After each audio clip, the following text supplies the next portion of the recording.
आपने बहुत ही सुंदर एक पंक्ति सुनी होगी कि श्री राम जी कहते हैं कि भरत वही कपि से और हम ना। तो इसका अर्थ बताता हूँ आपको, ये पंक्ति उन्होंने क्यों कही और कब कही।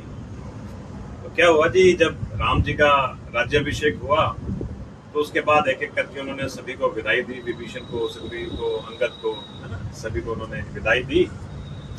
महल से सभी चले गए लेकिन हनुमान जी वहीं रह गए। अब आपके घर में भी यदि कोई मेहमान कुछ दिन रह जाए तो ठीक चलता है, लेकिन ज्यादा ही रह जाए तो हम सोचते हैं भाई कब जाएगा।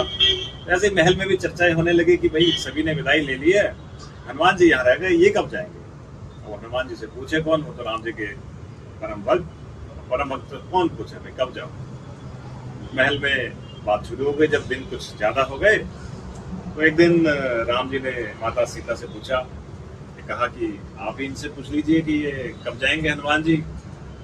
तो माता सीता कहने लगी, भाई देखो मैं तो उनकी ऋणी हूँ। तो कैसे ऋणी?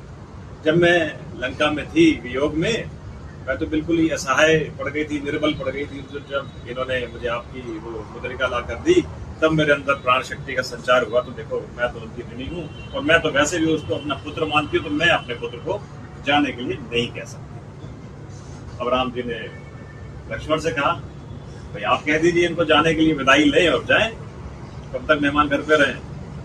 तो लक्ष्मण ने कहा, भैया देखो मैं नहीं कह सकता, मेरा तो जीवन उनका ऋणी है। तो जब मैं मूर्छा में था, मुझे वो शक्ति लगी थी इंद्रजीत की, तब संजीवनी लाकर उन्होंने ही तो मेरा प्राण बचाए थे। मेरा तो जीवन उनका ऋणी है, मैं उनको जाने के लिए नहीं कह सकता। तो उन्होंने भरत से कहा कि भरत भाई अब आप ही कह दीजिए इनको जाने के लिए विदाई लें और जाएं। तो भरत ने कहा, मैं कैसे कर दूं, मेरा जीवन तो उनका ऋणी है। बोले ऐसे कैसे? बोले देखो आपके वियोग में मैंने भी तो अपनी चिता तैयार कर ली थी। वो तो जब ये आकाश मार्ग से जा रहे थे, इन्होंने मुझे आपकी पूरी समाचार दी कि आप रावण में विजय प्राप्त करके वापस आने ही वाले हैं, तब मेरे अंदर प्राण शक्ति का संचार हुआ और मुझे नया जीवन मिला एक तरीके से। तो मेरा तो जीवन इनका ऋणी है, मैं इनको जाने के लिए नहीं कह सकता। तो अब बचे कौन? शत्रुघ्न। राम जी ने शत्रुघ्न से कहा कि भाई आप ही कह दीजिए इनको जाने के लिए विदाई लें और चले जाएं। तो शत्रुघ्न बोले, देखो भैया पूरी रामायण में जब मैं कुछ बोला नहीं है तो आप कैसे जब मैं पूरी रामायण में कुछ नहीं बोला, अच्छा अच्छे के लिए कुछ शुभ के लिए बोलवाते तो मैं बोल भी देता। तो भाई मैं ये कार्य नहीं कर सकता, मैं नहीं बोल सकता हनुमान जी को जाने के लिए। अब तो राम जी खुद ही मुझे बोले, भाई तुम भी बोलो। अच्छा मैं बोलता हूँ। अगले दिन राज्यसभा बुलाई गई, हनुमान जी से चर्चा करी गई। हनुमान जी को कहा कि देखिए विभीषण जी को लंका का राज्य दिया, तो सुग्रीव को मैंने एक राज्य सुग्रीव को भी दिया, अंगद को भी राजकुमार दिया, तो मैंने सबको एक एक पद देकर विदाई दी है। तो आप भी एक पद मांग लीजिए। और सीता मैया को कहते हैं, देखिए हम हमारा सबका जीवन इनका ऋणी है, तो हम तो इनके डबल ऋणी। तो हनुमान जी आप एक पद मांग लीजिए और आपकी जो भी इच्छा हो हम पूरी करते हैं। तो हनुमान जी बोले, देखो बड़ा ये तो नाइंसाफी हो गई। कैसे?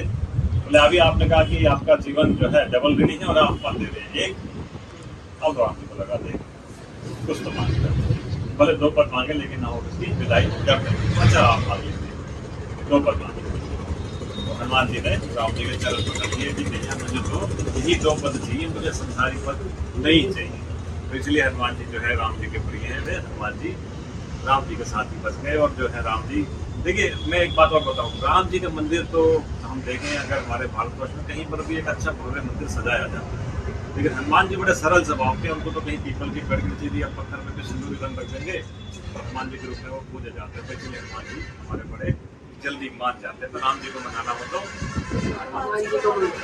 तब जो बात कही कि भरत वही कभी से वो ऋण हम नहीं, इस बात से था कि हम कभी यानी हनुमान जी का ऋण कभी चुका नहीं सकते। तो बोलो जय श्री राम। अयोध्या नगरी में आज हम थे, यहाँ से राम जी का और हनुमान जी का प्रसंग मैंने आपको सुनाया। तो इस पावन नगरी की हमने जो पावनता अनुभव करी, वो जिंदगी की हम कह सकते हैं हमारे जीवन भर की सबकी एक अलग ही अनुभव था। जय श्री राम। जय श्री राम। बहुत अच्छा, बहुत अच्छा।